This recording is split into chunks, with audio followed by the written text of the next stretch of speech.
Hi guys, I'm photographing moving water today. So I'm at a weir in Suffolk, which you can see behind me, and it's very overcast. In fact, it's really dank, it's really drizzly, and the light is really flat. But that's okay because that's the perfect weather for photographing moving water, which is what I'm going to do today. So with moving water, what you want actually is low contrast light, and that's what we've got. It's very cloudy, so all good for this subject. And the other reason I want a really cloudy day here is because this moving water, this weir, is right out in the open. As you can see, there's no sort of trees. We're not like in somewhere like Brecon Beacons in Wales, where you're in a little wooded valley and you've got trees overhanging and you're in the shade. We're in completely the open here. And if I was to photograph this weir on a sunny day, we'd have a real big problem with the contrast range. In other words, it would be too bright from the light parts of the picture and too dark in the dark parts of the picture. The range of tones will be really hard for the camera to capture. So what would end up happening is I'd either have overexposure in the bright bits or underexposure in the dark bits, or even a combination of both, because the camera wouldn't be able to record detail in the dark bits and the light bits of the picture. But when it's cloudy, that contrast range is much smaller, so I can get a full range of tones in the highlights, which are the bright bits, and the shadows, which are the dark bits. So that's great, the lighting's fantastic. And I love photographing moving water. It's a really fun thing to do, and it's in the winter at the moment, so we've got a lot of water flowing over this weir. And I love this weir because it's got lots of shapes. I don't know if you can see from here, but we've got like a zigzag shape all the way through. So it gives me loads of angles. So there's so many types of compositions that I can shoot here. And what I'm not looking to do is shoot a big, wide riverscape or landscape. What I'm doing is I'm zooming in quite tight on just the movement, because that's what these photos are all going to be about, the moving water running over this weir. So it's all looking good. At the moment I'm shooting not a super wide, but I'm not really zoomed in really tight either. So I'm on a 24 to 70mm zoom lens, and I'm on about 70mm at the moment. When I go over to the other side of the weir, I'm going to close in even tighter and use my 70 to 200 and just do some really small detail shots of water running over the weir.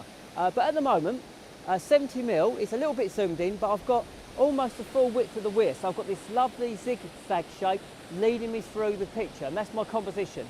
So the weir is like a lovely diagonal zigzag right the way through, and then I've got, because I'm shooting with a slow shutter speed, about a quarter of a second, this moving water that's running down the weir becomes a nice streaky white, so it adds extra lines into the composition, which is great. And then right at the back of the shot, I've got some water running over some steps, which adds another bit of interest in the background. So composition, zigzag all the way through the shot, long streaky water running down the shot, and then a bit more movement in the background. And I don't want to shoot with a super slow shutter speed, you know, like a 20 or 30-second exposure, because I don't want the water to go all misty. I want a little bit of texture, but I want a bit of blurred water as well. So a quarter of a second is a nice mix between the two, because it gives me a bit of movement and a little bit of blurred water, but I also retain a bit of shape to that water as it runs down the weir. So it's all looking good. Yeah, so that's about it now. I'm going to photograph this shot and then move around the weir and change lenses, change to my 70 to 200 zoom lens, and then I'm going to close in and do some tighter shots. I don't need to use a filter on this. I don't need to use a neutral density filter because the light's very low. So I'm shooting at f16, which gives me a quarter of a second exposure, which is perfect for this amount of movement, the sort of movement I want. So yeah, it's all really good. So I'm going to shut up now, get this shot done, and then move around the weir, and I'll talk to you again in a minute. So I'll speak to you soon, guys. That's it for the moment.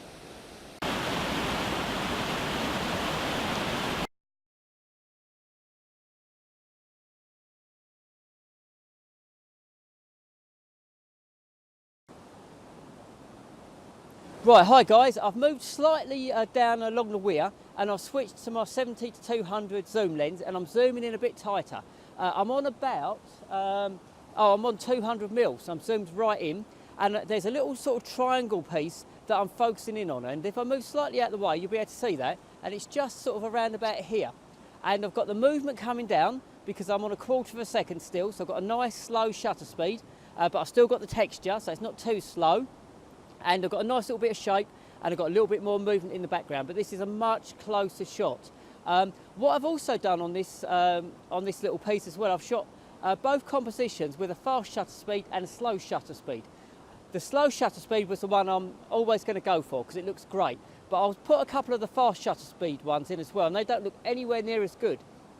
So I've got a fast shutter speed where I've frozen the motion of the water, and it just all looks a bit messy. So in this case, that slower shutter speed works really well without it being too slow, because I don't want the whole thing to go misty and lose the texture. And also, what I've also just photographed in the background over there, we've got like some steps in the weir. So I've focused in a portrait shot on the steps as the water runs down, and again I've shot that in a fast shutter speed and a slow shutter speed. The slow again is the one I prefer. So this vlog is all about taking a fantastic subject such as moving water, shooting it in the right weather conditions, which is cloudy, and just experimenting with shutter speeds and compositions, and because of the angular shape of this weir, it looks really great, and I love this sort of photography. I absolutely love shooting with these slow shutter speeds, moving water. It's really, really good fun. Hopefully this little piece to camera hasn't got a bit too misty, because it started raining and there might be a little bit of mist on the front element of my vlogging camera, but fingers crossed, hopefully not too bad. So I think I'm going to call it a wrap for now, and maybe shoot another couple of compositions before I go, but I've got my two main ones. I've got the one where I'm shooting down the weir, and then I've closed in and shot a couple of closer up sort of compositions, and I'm really pleased with them. So yeah, that's about it for now, I think. If you've enjoyed this video, hopefully you've enjoyed it, and you haven't already subscribed to my channel, if you could consider subscribing, that would be great. And if you do subscribe, press the little bell icon and you'll be notified when my next video is uploaded. And also, if you can like or share it, that's always great. But that's it for now, and I will speak to you soon, guys. I think the next video I'll probably shoot will be a wildlife one again, but I'm going to sort of alternate between wildlife and landscape, but probably more wildlife than landscape. So, thanks for watching, and I'll speak to you soon.